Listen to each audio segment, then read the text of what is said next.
बिस्मिल्लाहिर्रहमानिर्रहीम। अस्सलाम वालेकुम। आप देख रहे हैं DNN न्यूज़ और मैं हूं गुलाम ज़हरा। अब रुख करते हैं खबरनामे की तरफ।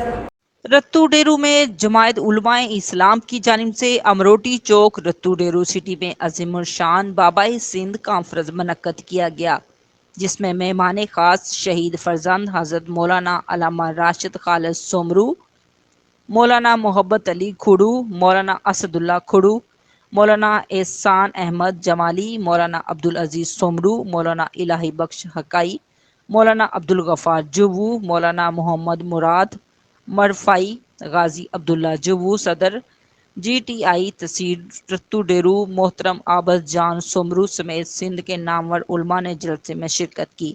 इस मौके पर हज़रत अल्लामा मौलाना राशिद खालिद महमूद सोमरू ने खिताब करते हुए कहा कि हमारे स्कूल, कॉलेज, यूनिवर्सिटी में कादियानी टीचर तालीम ज़ेर हैं। उन्होंने मजीद कहा कि इसराइल ने फ़लस्तीनी मुसलमान के मासूम बच्चों पर बमबारी कर रहा है।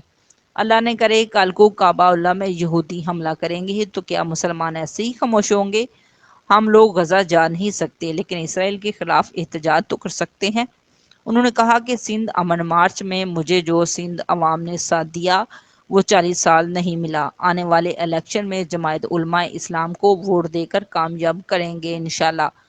हम मुल्क भर शरी कानून नाफज करके मुल्क से भूख बदहाली ख़त्म करके खुशहाली लाएंगे। रिपोर्ट मुलाजिम हुसैन कलंदी, DNA न्यूज़ रत्तू डेरू। अब तक के लिए इतना ही। मजीद खबरों के लिए हमारे साथ रहिए।